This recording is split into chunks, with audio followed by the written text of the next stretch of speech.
అవసరం ఉంది.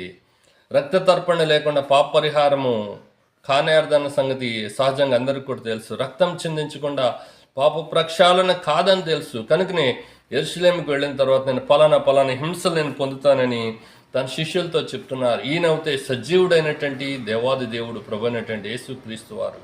యేసుక్రీస్తు నిన్న నేడు నిరంతరము ఒకటే రీతిగా ఉన్నాడని దైవ వాక్యము సెలవిస్తూ ఉన్నటువంటిది ఉంది.